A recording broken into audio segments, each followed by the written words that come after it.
see tuleb siis nii otse kui vähegi võimalik.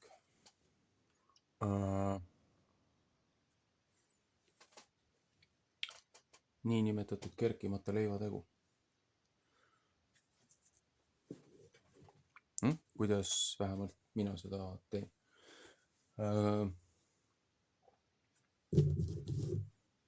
Baas, põhiasjad. Paar teravat nuga, mõningad lusikad, rullimiseks mingi pulk või kuna mina teen väikseid tükke, siis ma suurt taimerulli ei kasuta. Hea on, kui on nisujahu, ja kasutan seda. Vett. Sõltub, kui suur kogus siis on. No.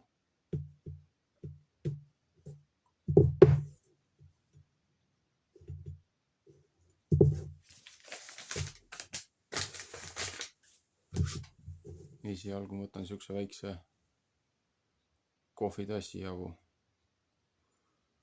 Ja siis umbes sama palju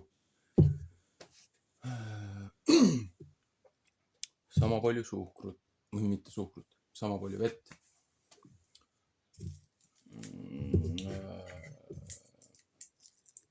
Siis kuna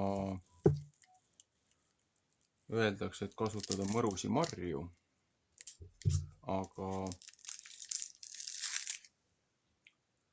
sama hästi võib kasutada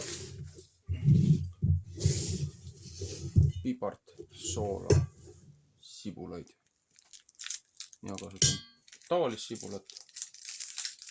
Võib-olla seda on liiga palju.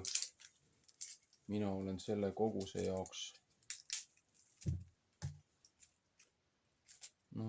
jääb järgi, aga saab paar korda veel teha. Ma olen kuskil ühe sibula ja ühe punase sibula. Punane sibul annab hea maitse juurde. Ja ühe küüslaugu.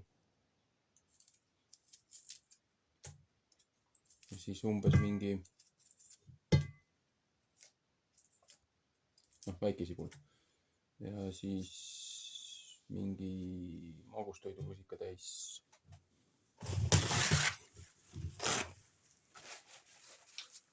Magustoidulusika täis piprasegu.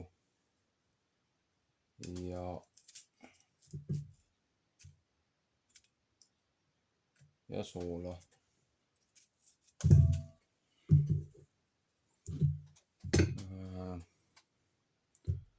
Tavaline sibul on kooritud, punane sibul on kooritud. Ma võtan neist tänase koguse jaoks äkki pool.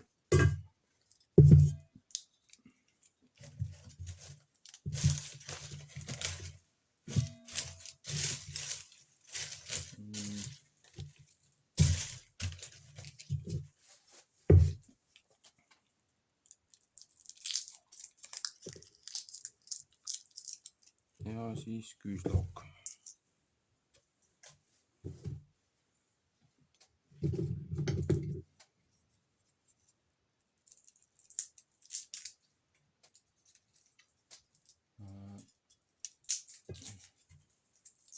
Igaüks võtab maitse järgi, kui palju kannatab. Need korrad, mis mina olen nüüd selle mõningate aastate jooksul teinud, minu jaoks vähemalt sobib.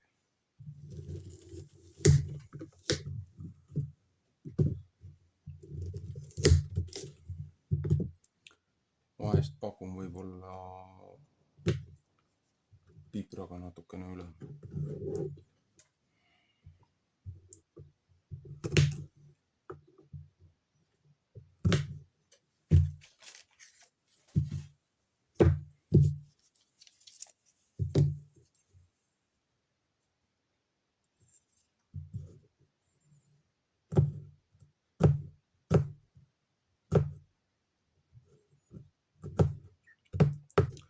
võimalikult väikesteks tükkideks hakkida, seepärast et see tainas tuleb väga õhukene.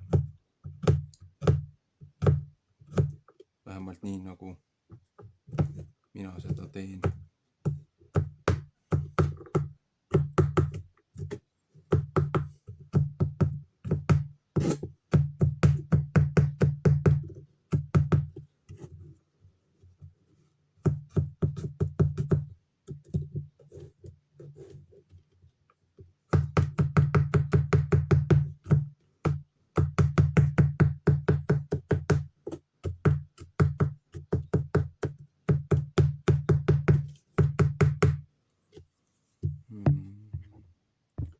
Kas mul...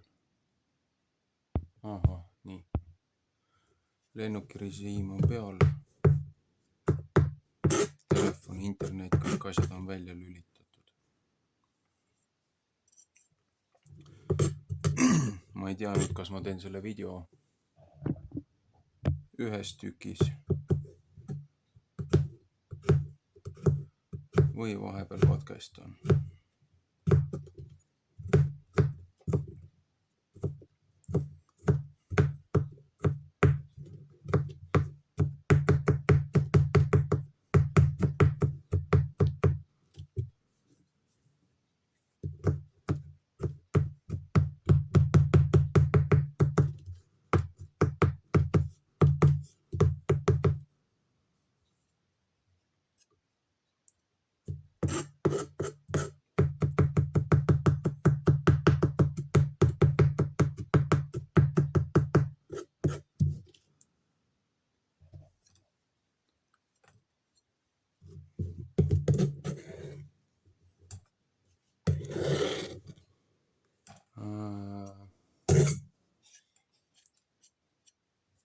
Ei oska siin väga midagi peale jutustada. Tavaliselt, kui ma sellega tegelen, siis kas ma kuulan mingit muusikat või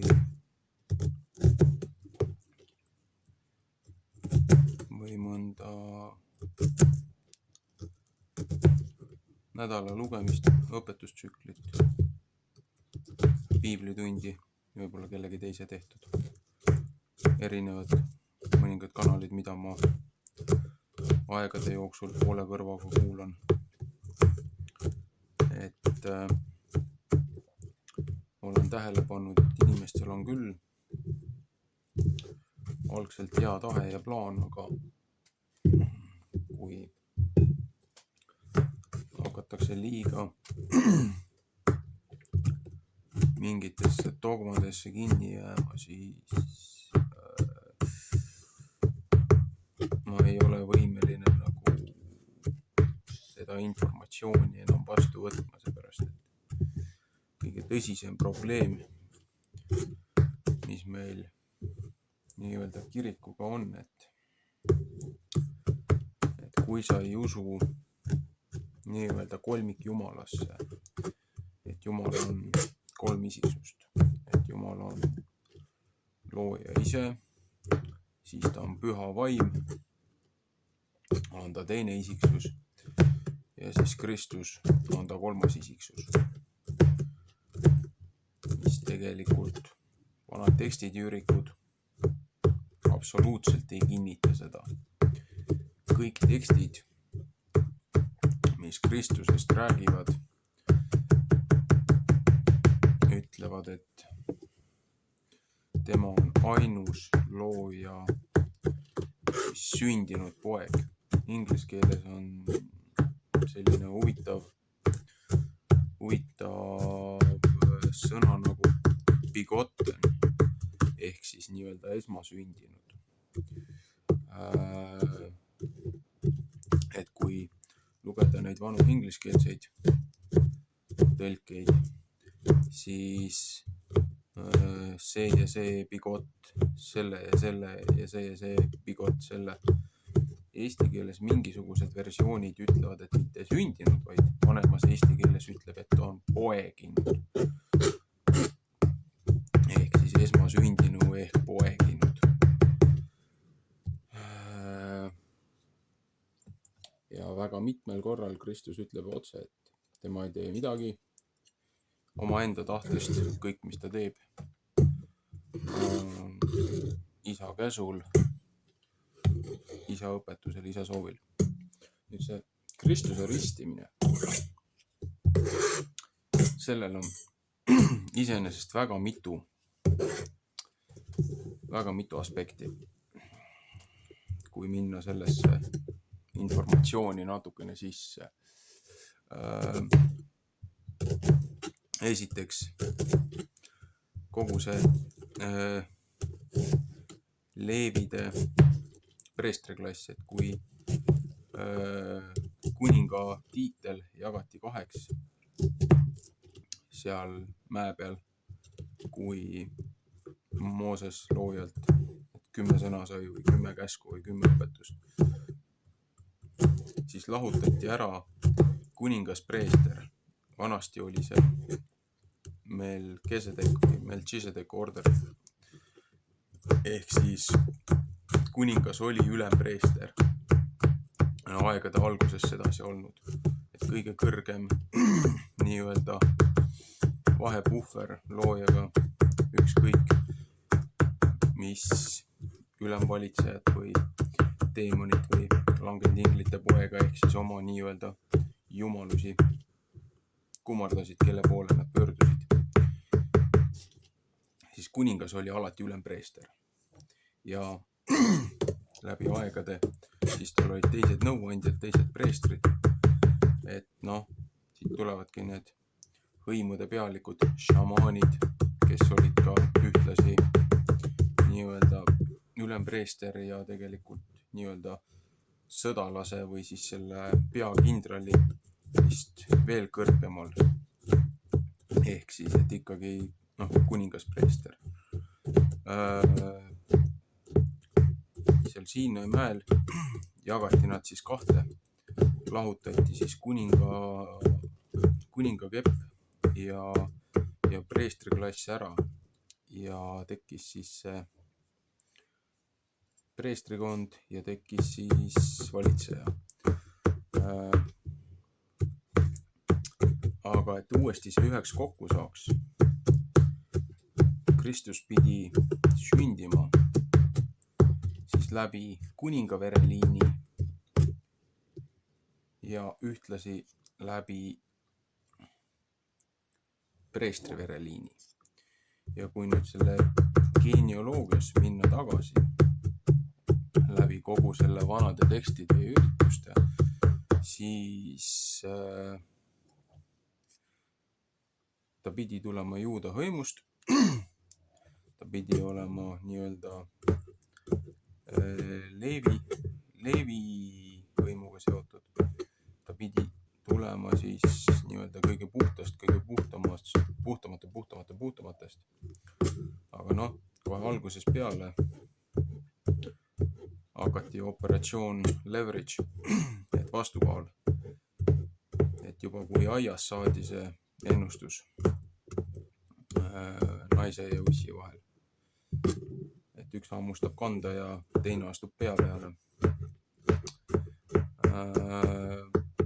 Siis ta juba võttis 1/3 nii-öelda, kellega looja vastu võideldi. Aga sellest ei piisanud, kaotasid lahingu. Loogiliselt on, et kui need esimest korda ei saanud hakkama, 200 pealikku tulid alla, et korrumpeerime uuesti, teeme teist korda, teeme kolmandat korda, nii kaua kui on tehtud, võtame rohkem mehi. Aga kuna see karistus, langendinglite karistus oli nii tugev, isegi teised nii-öelda piiblit toetavad piiblivälised tekstid ütlevad, et isegi üks peainglitest, Michael, nagu tippude tipp, et ra, et nii-öelda üks pealike kindraleid ärises selle karistuse juures. Keegi ei ole enam nii loll, sihukest asja korrata, et inglite rassi inimrassiga segada. Aga kuna siis see seltskond oli juba selle nii-öelda leppe omavahel teinud, aga ainult üks Tegelinski, kes sai teistsuguse karistuse, siis ei heitnud ühte inimrassiga, oli siis see meie kullakallikene saatanakene. Ja sellepärast ongi, et kui võtta neid ilmutuse raamatuid ja lõpuraamatuid, et siis 1000 aastaks visatakse ta veel siis nii-öelda vangistusse ja siis lastakse mõneks ajaks uuesti lahti. Ja see karistus, mis anti nendele langenud inglitele, et 70 generatsiooni loetakse 70 aastaks. Et kui me võtame nüüd et kui see uputus oli kuskil 1500–1600 aastat, ütleme maailma loomisest, circa sihuke 3500 aastat enne Kristust. No, inimgenoom ütleb ka, et mingi võõr DNA osa on toodud inimrassi kuskil 3500 aastat enne siis seda Kristuse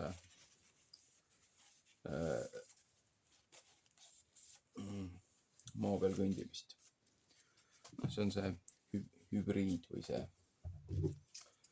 langenud inglite DNA, mis on nii-öelda vaikeolekus peaaegu igas inimeses sees olemas. Aga Kristuse nii-öelda esmatulek ja siis teine tulek, et esimene tulek on esimene advent, Kristuse teine tulek on teine advent. Kuidas kirik suudab ära seletada 4 adventi ja kus nad võtavad seda väljaspool üldse piiblilisi ürikuid ja neid tekste, et kuhu nemad paigutavad oma advendid, on täiesti mõistuse vastane. Sellel ei ole mingit seost looja tegeliku kalendriga. Nii, okay. Sibulad segasin ära, küüslaugu. Siin on sidrunipipar. Võtame natukene seda. Mingi lusikatäie. Siin on see Himaalaja sool, see iodine, joodirikas või? See puhas see meresool. Panin seda siia mingi lusikatäie ja nüüd ma otsin, ma teadsin, mul oli musta pipar ka. Siin musta pipra segu. Noh, ma panen seda ka kuskil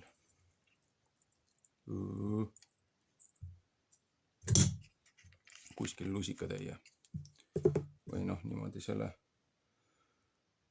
koguse peale, et ütleme üks sibul, paar küünt küüslauku. Selle kohta läheb siis mingi lusikatäis Himaalaja soola.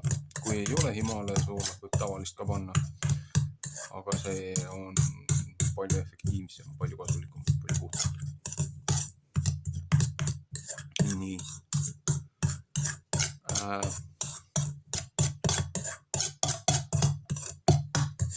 See on mul nüüd ära segatud siin.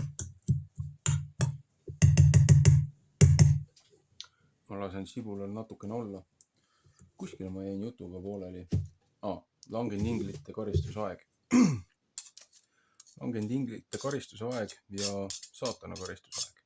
Et kuna tema ei seganud veel ennast inimrassiga, aga temast tuleb veel järgmine, nii-öelda see antikristus, keda kõik loodavad, et on ameeriklased on jube uhked selle üle, et kogu aeg räägivad, et nende järgmine president on antikristus.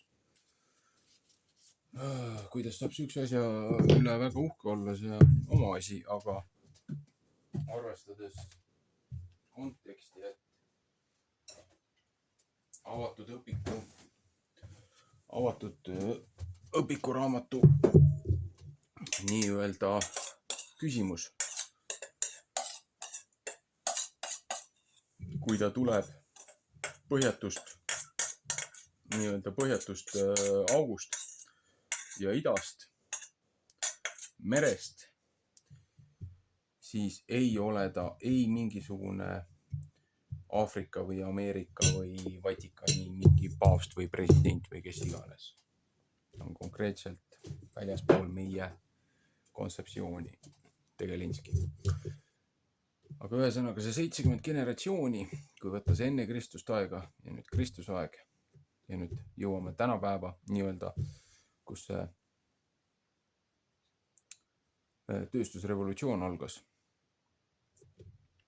7 korda 7 on 49, 4900 aastat. Ja milles hakati piibleid ümber kirjutama ja kustutama ja põletama ja igasugused kirikureformid ja asjad. Vangid said välja ja vangid täna juhivad kogu seda kassiaki. Ühesõnaga, sibul on tehtud, segatud. Nüüd võtame jahu, see kohvitassi täis. Ma ei tea.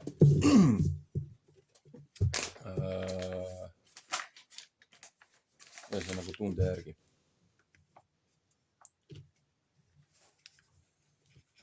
Mul oli ennem teine natukene suurem tass. Nii et, nii. Natukene siia laua peale ka. Ja siis jahu on. Umbes peaaegu 1:1 veega, võib-olla natukene vähem. Ja ega siin ei olegi muud. Lihtsalt veega segad selle jahu ära. Ei mingit pärmi, ei mingisugust kergitusainet. See on nagu selle asja mõte. Ühesõnaga, Kristuse juurde tagasi tulles, miks see teema on nii oluline? Muidugi Joosepi Egiptuse tribulatsioonid olid väga palju paralleele Kristuse enda tulekuga, väga paljud prohvetid ja Enohi enda raamat räägib konkreetselt väga palju Kristusest, Kristuse tulekust, et son of man, et inimlaps, looja laps. Nii. Ja siis kui võtta nagu sümboolselt, et olgu, et loomohverdused ja need asjad, millest ma rääkisin, et preestrid tegid nagu sümboolselt neid loomohverdusi ja asju siis oma nii-öelda selle kuriteo ja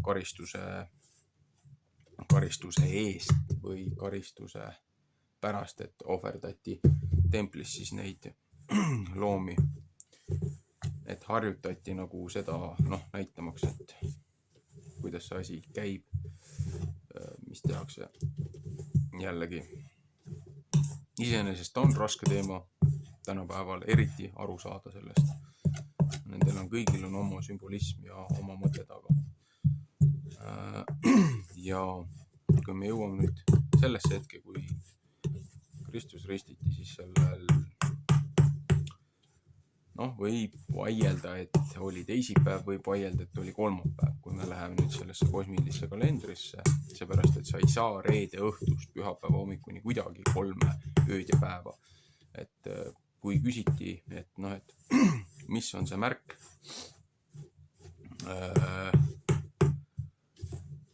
et looja poeg on tulnud, siis ta ütles, et me oleme aru sellest saanud, et siis ainus märk, mis ma annan, on sign of Jonah või Joonase, mis iganes, kuidas eestikeelne nimetus on.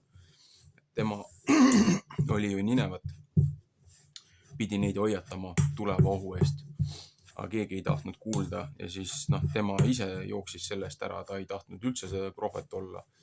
Ja siis pani pagema, aga suur nii-öelda vaal või suur mereelukas neelast alla.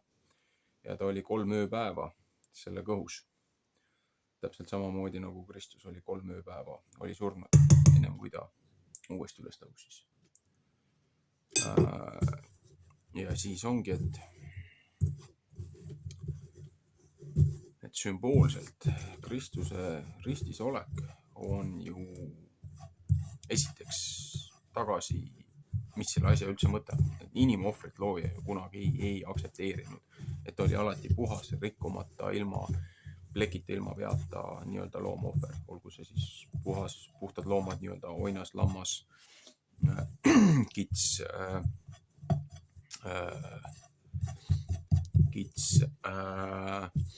veis, turtel, tuvid, jah, siuksed asjad. Aga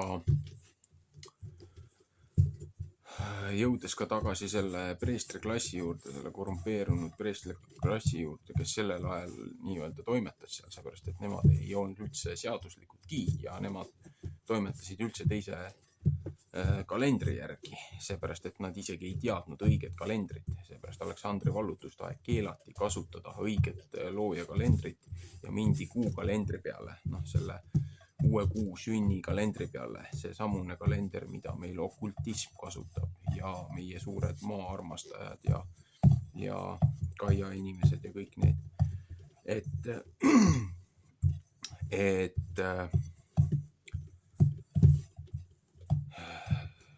kuuga on väga palju probleeme, aga no see selleks, et teemast läheb liiga välja, et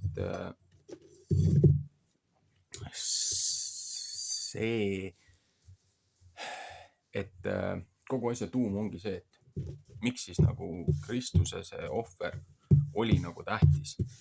No seal on omad nüansid ka, et iga kord, kui tehti see ohver, et ülempreestrid ohverdasid oma need ohvrid selle koguduse eest, siis sellel looja üleminekupäeval, sellel paasapäeval, Passover on ju, et pandi see lina sinna üles templi ette, see riie, ja siis see pidi värvi muutma.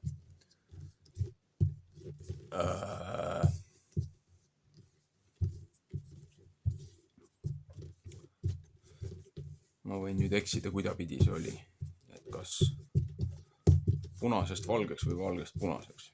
Ühesõnaga, et mitte sassi ajada, ma ei aja seda rauas nii-öelda kivisse raiutuna, aga mõte oli see, et kui looja oli selle ohvri aktsepteerinud, siis see riie, mis sinna pandi templi ette, see muutis värvi.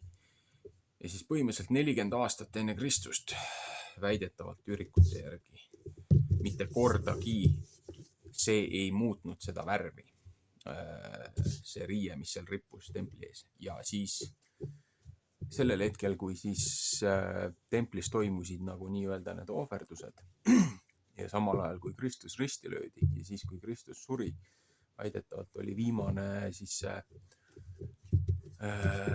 paasa ohver toodud, nii-öelda see patuohver, siis sellel hetkel, kui Kristus suri, siis sellel hetkel nii-öelda peale seda looja aktsepteeris selle ohvri ja see riie muutis ka värvi. Ja ühtlasi, kuna Kristus lubas selle korrumpeerunud templi, et see hävitatakse ja 3 päeva pärast siis tuleb uus tempel. Need rumalad preestrid ja see ülikuklass ei saanud arugi, millest Kristus räägib, seepärast nad arvasid, kuidas sa saad kivist hoonet, mida nemad ehitasid mitu aastat, et kuidas tema suudab selle 3 päevaga ehitada. Aga see ongi see, et looja tempel tuli sinu kehasse. Ühesõnaga, tainas on enam-vähem muditud ja nüüd ma segan siia selle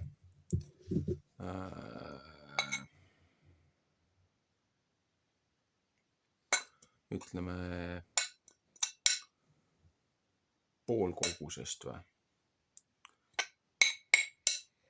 Et ma saan ühe korra veel sama palju tainast teha. Et ma panen pool kogusest, panen praegult siia. Et ühesõnaga mõte jooksiski omal laiali. Et see tempel, mis nüüd Kristus taastab, et see tuleb sinu oma kehasse, inimkehasse, nii-öelda see mördist ja kivist tempel muutub siis inimkehaks peale seda. Ja siis ongi see, et need, kes ei olnud legaalsed, need preesterklass, need ei saanudki sellest aru. Et tegelikult viimane väidetavalt legaalne ülempreester oligi siis Johannes, baptist Johannes, seepärast, et tema isa oli tegelikult vereliinide järgi, oleks pidanud olema järgmine ülempreester, aga see korrumpeerunud võlts eedomaitidest preestriklass, mis pandi sinna pukki, nemad tapsid ta isa. Ja Johannes ütles ka, et tema teeb ainult eeltööd. Temal oli nii-öelda see, kuidas öelda siis, spirit, hing või see Elijah, see nii-öelda see hing, milles siis prohvetid rääkisid, et Elijah tuleb kõigepealt ennem kui naaseb või ennem kui tuleb Kristus. Noh, ma panen siin natukene jahu juurde, seepärast see sibula, see mahl ja see teeb selle liiga vedelaks. Ühesõnaga, tagasi nüüd nende mitmete läbi selle segase teksti Kristuse juurde. Kõigepealt nii-öelda abieluleping. Need prohvetid räägivad sellest, et kui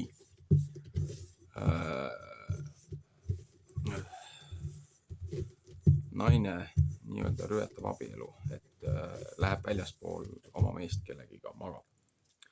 Ja kui mees sellest teada saab, kui mees sellest teada saab, siis mees lahutab oma naisest. Seepärast, et kui naine nii-öelda tema juurde tagasi tuleb, see on mehe rüvetus. Ja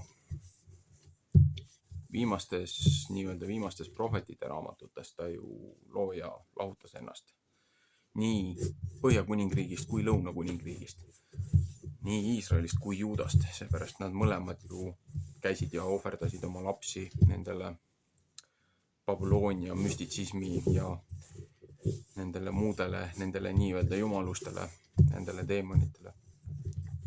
Ja rikkusid selles vangistuses kõiki looja käske, kõiki looja õpetusi, mis olid neile seatud.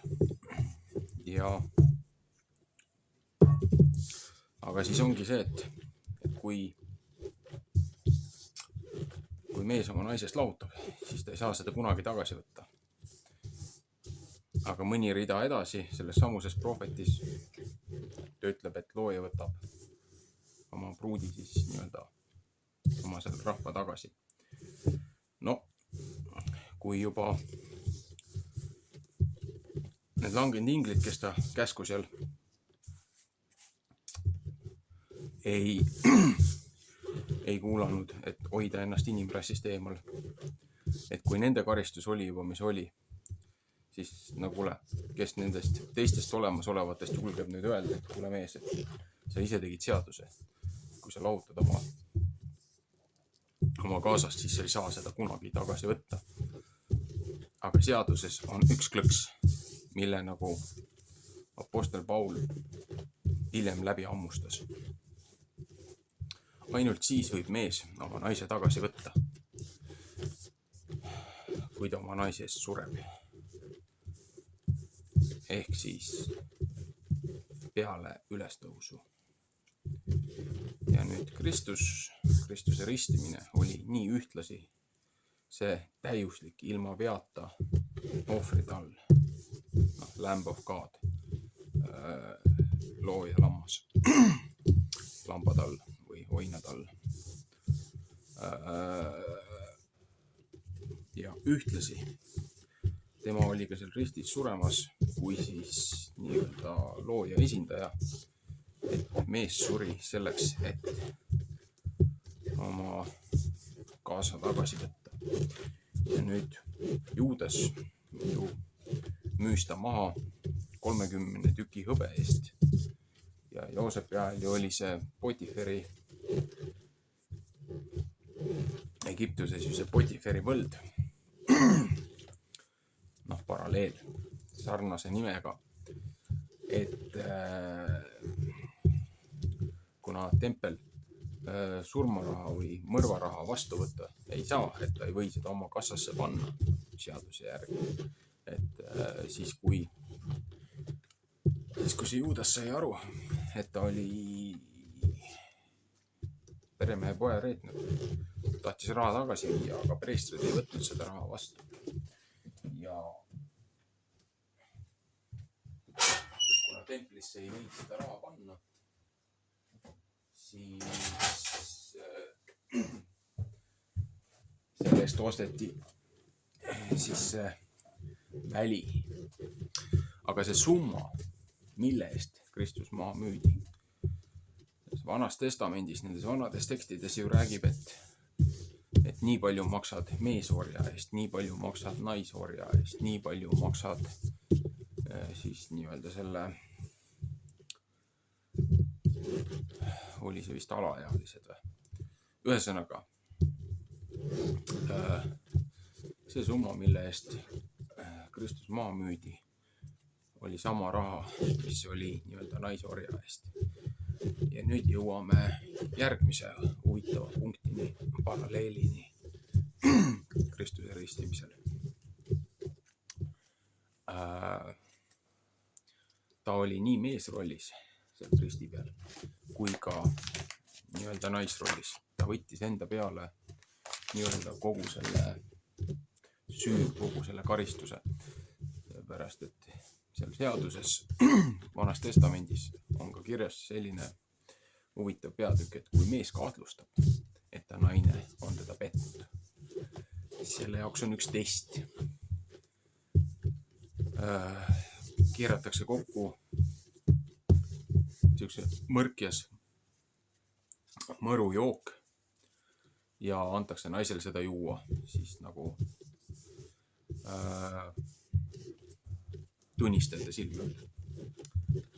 Nüüd mehel on kaks valikut. Kui ta valesüüdistuse tegi, naine teeb ta elu päris põrguks. Aga kui naine tõesti reetis teda, siis ta, jalad, sääred, et need pidid, tai peaks olema reisväe. Ühesõnaga jalg pidi nagu natukene närbuma ja siis kõht pidi paisuma. Sinna pidi siuke vee ja siuke nagu lümfi, siuke vedelik kõhtu tulema, pidi kõhu ära paisutama. Seepärast, et see nii-öelda see jook, mida sisse anti sellele kahtlustatavale naisele, see tõi kehas teatud ilmingud välja. Aga imelik on see, et need ilmingud ei tulnud välja siis, kui ta ei olnud teise mehega maganud. Ehk siis see oli nagu vanakooli test suguhaiguste jaoks, võiks ka öelda nii. Aga Kristus ristil ju, tal olid kopsud, olid vett täis, kõik lihased olid ju närbunud peale seda mitut päeva seda piinamist ja kõike neid katsumusi. Ja siis, kui ta lõpuks seal ristil oli, viimases lõpus, siis kui ta lõpuks küsis, et ma ei anunen, andke mulle juua, siis need Rooma sõdurid võtsid seda äädika vett või seda musta vett või millega seal loputati ja tehti mingeid asju. Ja siis teiba otsast anti nagu Kristusele natukene nühiti seda suu peale. See on ka siis nii-öelda sümboolne see on see piderkapp, see on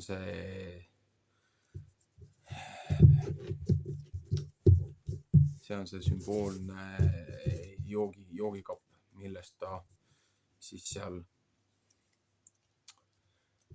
palvetas, et las see joogikapp läheb must mööda, et mitte minu pärast, aga kui see on sinu soov. aga et kui vaja, siis on vaja.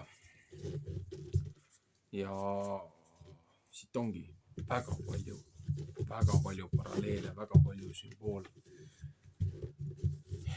Ja kui ta lõpuks siis andis oma hinge, maeti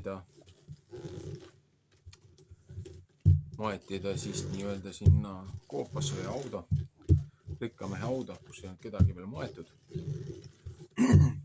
See andis siis selle matmispaigaks ja siis 3. päeval tõusis. Juutidega on see probleem, et nad ei taha tunnistada seda, et Kristus oli looja poeg. Ja on tekstid ja ürikud, kus nad isegi, mida nüüd kirikuvõim ka üritas nagu piiblist välja arvestada, et tehti see kaanon, et kuna tuli väga palju nii-öelda peale Kristuse ülestõusu, tuli väga palju uusi huvitavaid tekste ja asju, aga väga paljud tekstid olid ka vastuolus kogu üleüldise tekstiga ja siis tehti nii-öelda kiriku või selle eklassia nõukogu ja otsustati, mis raamatud lähevad sisse, mis ei lähe. Aga algses selles nõukogus olid need 14 raamatut, Apokriiva ja kõik need olid sees. Isegi Enohi raamat oli seal sees, seepärast et Jude kopeerib terve, Jude'i see väikese osa, Jude'i raamat on tegelikult terve peatükk Enohi raamatust. Et nagu üks ühele. Aga nad võtsid väga palju raamatuid välja, mis olid nagu vastuolus looja poolt inspireeritud tekstidega. Aga seal oli ka see, et juudid maksid Rooma sõduritele öelda, et kuule, et öelge, et Kristus ei tõusnud, et ta jüngrid varastasid ta öösel hauast. Seepärast, et see preestri klass, need teadsid väga hästi, mis nad olid teinud. Ja nad teadsid väga hästi, kelle nad olid surma mõistnud. Aga milleks see Kristuse ristilöömine või see nii-öelda ohverdus üldse nii oluline oli? Milleks loojal siis seda ka nii-öelda vaja oli? Ta lõi inimrassi, andis nendele vaba tahte, vaba soovi. Ja meil kõigil on oma vaba valik. Käia, teha, elada nii, nagu meie tahame. Või siis nii-öelda, kui sa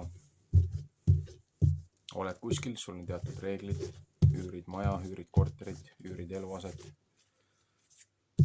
Sa käitud maja peremehe reeglite järgi, et sul läheks seal kohas hästi. Nii on umbes meie eluga. Kui sa käitud õigesti, vähemalt püüad maksimaalselt, siis ka sul läheb suht hästi. Ja väike oma kasumängus. Aga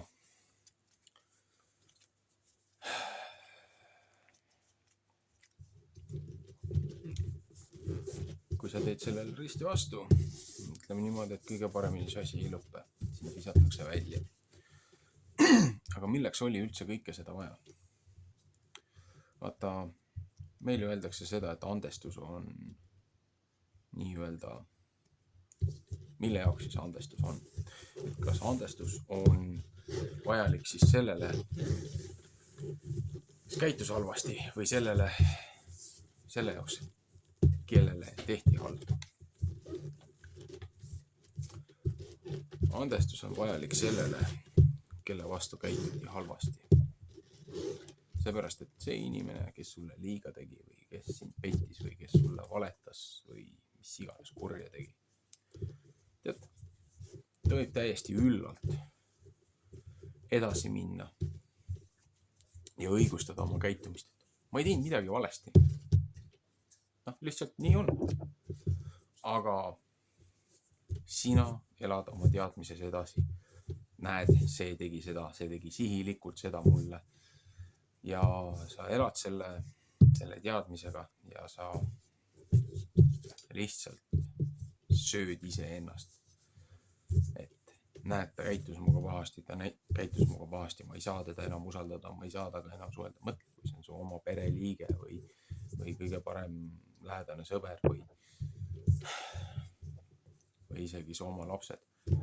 Et kui tõsine see implikatsioon siis on. Aga kogu see andestus ja kogu see asi ongi selleks, et looja sai kogu inimrassiga, siis kui meie aja arvamine on õige, circa paar tuhat aastat tagasi,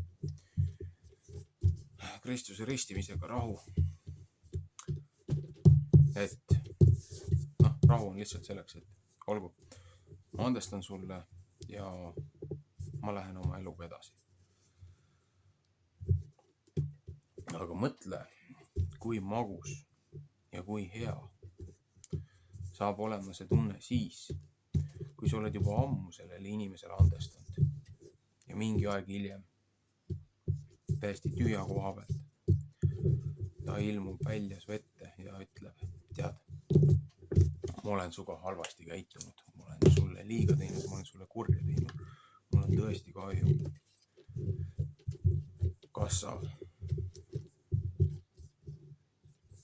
oled nõus mulle andestama mu ülekohtu? Kui sa oled juba selle rahu saanud omaenda südames, omaenda hinges, kui palju see moment veel magusam on peale seda. See on hindamatu.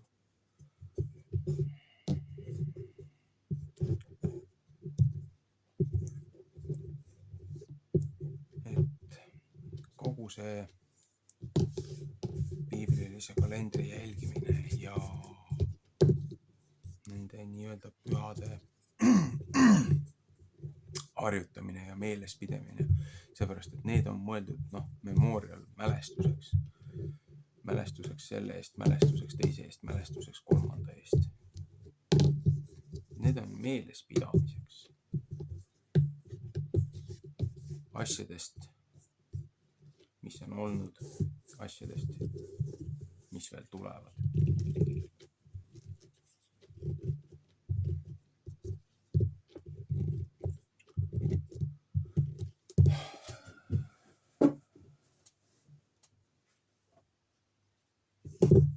Lihtsalt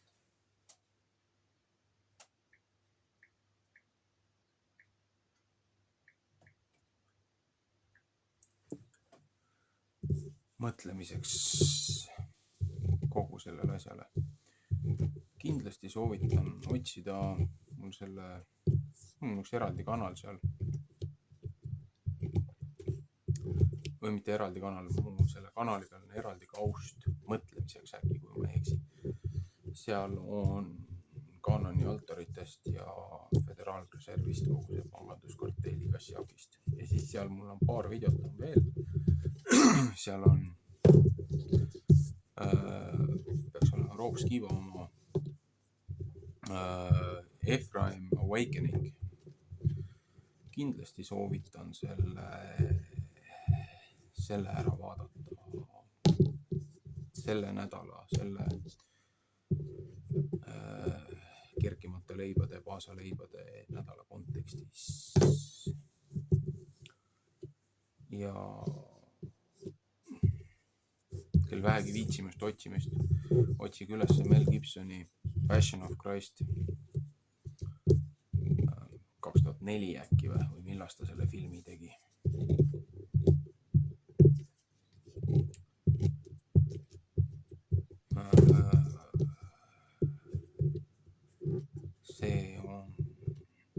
See, kuidas seal on kogu see sündmus nii-öelda kajastatud ja tehtud. See on lihtsalt, see on midagi muud. Kindlasti jah, see Ephraim Awakening Rob Skiba poolt ja teine väga-väga tähtis, mis kontekstis kokku läheb selle nädalaga, selle pühadega, on Jim Staley Identity Crisis. Et kus oled sina nii-öelda, kes oled sina looja jaoks, mis on sinu mõte või sinu olemasolevuse plaan. Ja panna enda jaoks oma elu perspektiivi.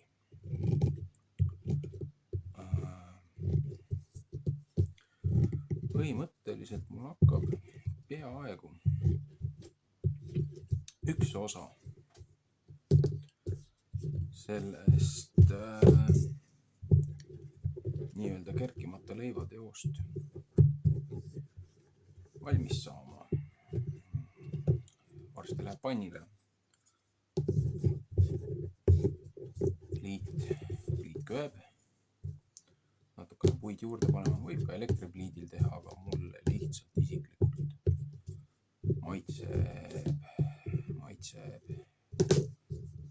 isiklikult maitseb palju paremini, kui ta on puuküttega pliidi peal tehtud. Ja teen siuksed väiksed, jah, need võivad olla suuremad, sa võid tainerolli ja asjaga teha neid, aga mulle meeldivad need väiksed siuksed biokesa sisse enam-vähem mahuvad ära. Ja neid saab suht kiiresti. Need ei võta kaua aega panni peal teha. Hea on, kui on oliiviõli. On üks puhtamaid õlisi, et lihtsalt panni peale kinni ei tõmba, et kõrpema ei hakka ja et liiga palju õli ei pane. Et natukene lihtsalt võib taina tegemisel pilgakese õli sisse panna, ei ole kohustus. Ühesõnaga, see kogus, mis ma siin praegu olen teinud, visuaalselt ma ei oskagi öelda. Siuke väike kohvitassi täis, vanase serviisi tassi täis. Ma olen kuskil kaks täit olen seda jahu pandu või siis ütleme kaasaegne see kohvitass, Jakobsi tass, et kuskil nii palju jahu olen teinud. Umbes, natukene üle poole sellest olen siia vett pannud. Siis pool sibulat, pool punast sibulat, mis annab siukse hea magusa maitse tegelikult. Paar küüslaugu küünt ja selle koguse peale, muidugi magustoidulusika täis Himaalaja soola, võib ka tavalist, aga Himaalaja sool on parem. Magustoidulusika täis siis ütleme pipart, olgu see siis musta piprasegu või viiepiprasegu või ma siin natukene isegi panin sidrunpipart, et ma panin erinevaid pipraid. Et piibel ise ütleb, et seda tuleb teha nii-öelda ilma kergitusaineta ja mõrudate marjadega. Pipar on põhimõtteliselt mõrumari ja kuskil ei ole keelatud panna siia sibulat ja küüslaugu sisse. Ega need ka just magusad asjad ei ole. Eks on neid tõlgendusi, on natukene erinevaid, kes kuidas seda nii-öelda teeb, seda kerkimata leiba. Aga põhimõtteliselt on niimoodi, et ma mingit autoriõiguse, mingisugust hoiatust või rünnakut ei saaks. Ma ei ole pannud muusikaid mängima. Aga mul on muidu oma teise kanali peal on üks muusika nimekiri. 2 äkki, kaks hashtag või see trellid. 2 trellid Faith Music. Seal on tegelikult hästi südamest, hästi head, huvitavad laulud. Et taustale mängida pole panna. Seda minu juttu ei tasu ka puhta kullaga võtta. Et jah, kui ma neid videos ja asju teen, nädalaõpetuslugemisi, ma kuulan nad ise veel korra läbi, vaatan, kuidas nagu enam-vähem kas heli kvaliteet on suht ühtlane ja talutav. Kas ma seal väga suuri eksimusi peast täiendava informatsiooniga pole teinud. Vahest olen kommentaaridesse juurde pandud, et näed, siin eksisin. Et lihasmälu on midagi muud. Et korra ma tavaliselt ikkagi kuulan oma selle jutustamise üle. Aga ega ma ennast väga niimoodi ei kuula. Et nüüd kuulan ja ahetan, oi kui tark või rumalat juttu ajab. Et vahest lihtsalt olen huvi pärast vaadanud mõningad asjad üle, kui ma olen natukene mingit uuemat informatsiooni saanud. Seda kosmilise kalendri seeriat, kui ma saan nüüd omal need paar isiklikku mure see nädal kaelast ära, siis ma tahan jätkata selle kalendri uuesti seda viimast osa Enochi raamatu seda lugemist. See on see ingliskeelne, see 364 Perpetual Calendar Enoch series teise kanali peal. Et ma tegin ühe lühikokkuvõtte, tuli praktiliselt sama pikk kui see mitu seda üksikut lühikest osa. Et lihtsalt ma ei oska seda kompaktsemalt seletada, kõiki neid funktsioone selle kalendri peal. Et jah, võiks kuidagi lihtsamalt saada selle lühidasemalt, aga ju siis on nii. Olgu, ma panen ühe osa panni peale.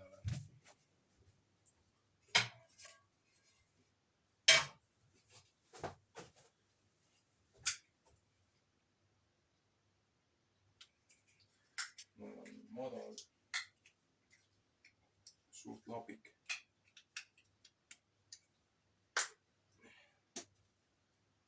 Pannkoogipann.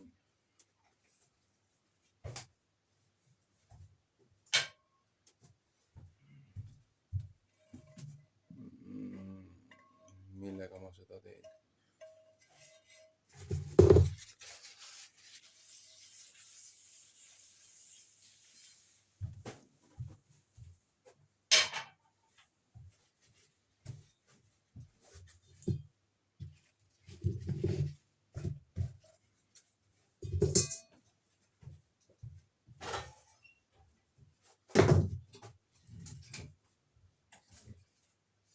Tulukene on selle tunni aja peale juba natukene alt ära läinud. Aga pliit iseenesest on suur.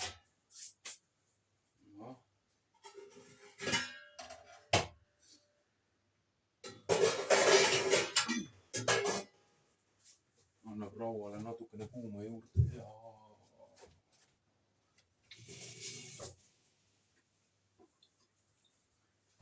esimese partii panni peale.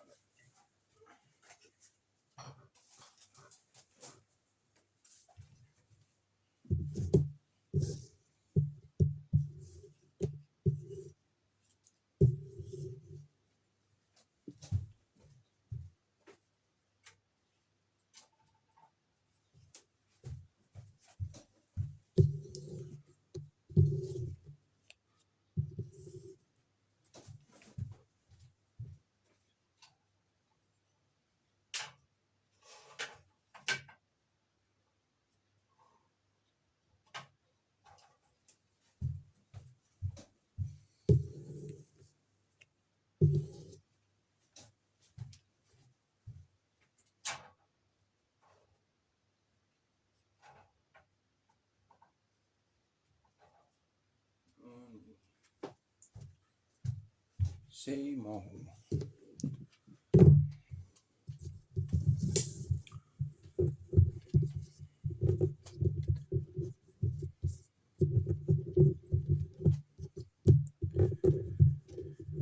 Ehk siis miks me teeme kõike seda, mis me teeme? Me teeme seda ootuses ja teostuses, unistuses, vabaduses. Et see kogemus, mis meil siin oli, need katsumused ja tribulatsioonid,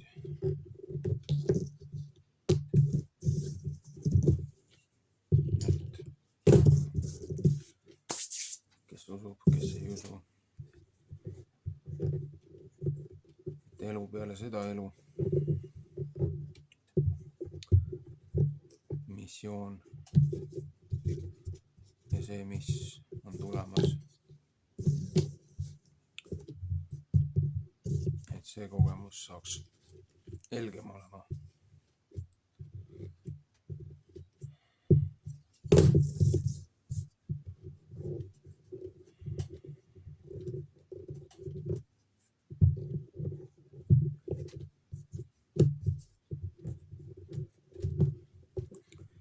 Ja põhimõtteliselt siis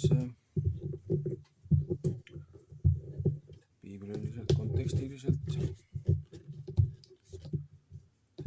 kerkimata leibade püha, et siis pärmiga siukseid toite ja muid asju, tavalisi asju, mida igapäevaselt sööd, selle 7 päeva jooksul ei tarbi. Tulel rostitud liha, tulel rostitud grillitud liha, ilma konte murdmata, kerkimata leiba, oma siis seda vastavat joogipoolist ja et siis esimese kuu kosmoloogiliselt looja esimese kuu 15. kuni 21. aga kuna Kristus tõusis esmaste viljapühadega, kuna esmaseid viljasid on mitu erinevat, esmased puuviljad, esmased teraviljad, esmased taliviljad, esmased suviviljad ja nii edasi, aga esmaste nii-öelda viljadega, et kui sa võtad seda istutustsüklit väljaspool GMO-d, väljaspool seda igasugust manipulatsiooni ja modifikatsiooni, tegelikult sellel ajal olidki, kui ma ei eksi, siis talivili sai valmis või? Et Kristus tõusis esmaste viljadega nii-öelda nädala esimesel päeval.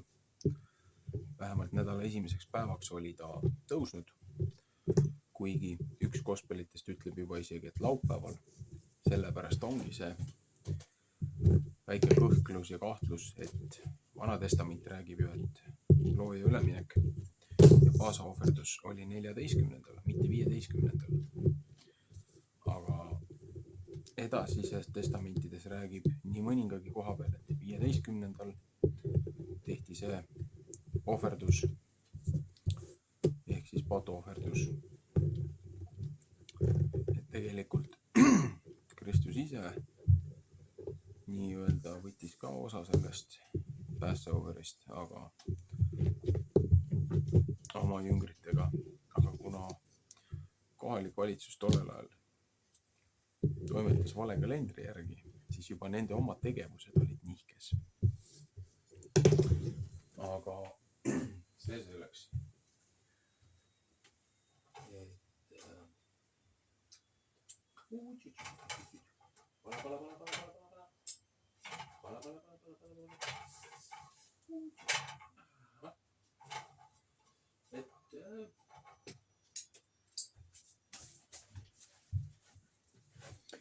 Et siis siis tegelikult see nii-öelda see esmased viljad, first fruit, et need üle kattuvad kuni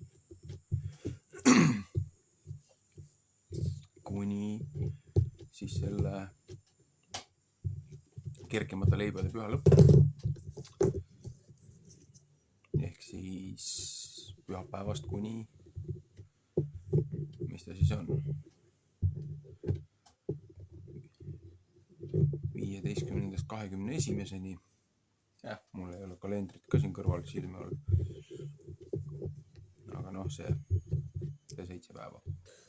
Ja siis, kui need pühad on läbi, siis põhimõtteliselt Kristuse tõusust hakkad lugema 7 laupäeva sealt edasi. 1. laupäev, 2. laupäev, 3. laupäev, 4. laupäev, 5., 6., 7. Ja esimene päev peale 7. laupäeva on see nii-öelda see Pentikost või see nii-öelda see teine, see esmaviljade püha. See on see teine nõue, teine püha, milleks siis Vanas Testamendis kästi rahval koguneda Jeruusalemma. Ja nüüd, kui tuleb see viimane, see lõpuaeg, nii-öelda milleeniumi valitsus, millest meil räägitakse kontekstides, siis piiblis on kirjas, et kogu maailma rahvas peab oma esindajad saatma sinna, et need, kes ei lähe nendele pühadele, nende riikidele, nende rahvastele, looja keerab kraanid kinni, ei saa nendel vihma, ei saa nende maa õnnistust, ei saa nad saaki. Et kui nad siis ka keelduvad austamast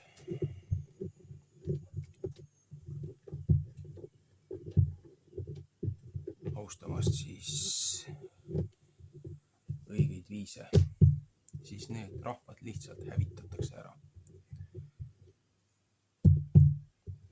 Et pole ime, et meie huvitav seltskond üritab kogu aeg igasuguseid kliima manipulatsioone ja asju teha. Ja nendega tekitavad palju rohkem katastroofe, kui see asi seda väärt on.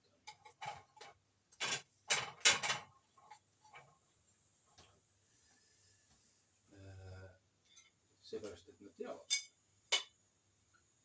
et kui nemad selle mänguga kaasa ei lähe, siis nemad jäävad õnnistustest ilma.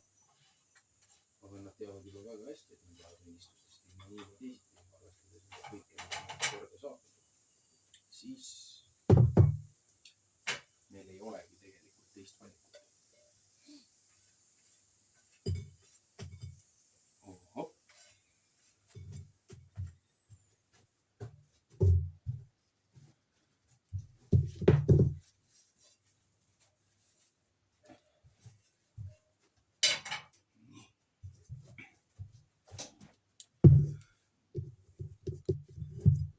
Esimene partii on valmis.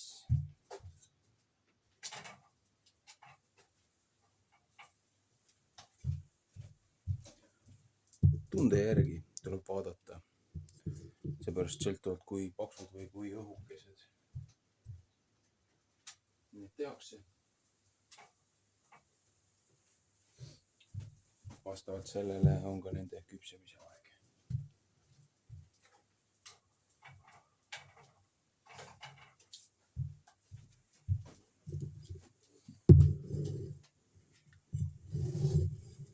Pala. No nii.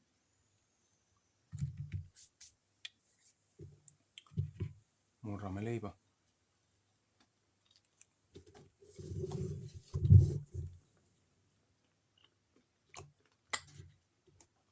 Minu jaoks väga hea. Nüüd ma jätkan ülejäänu tegemist. Video kinni. Ja muusika mängima.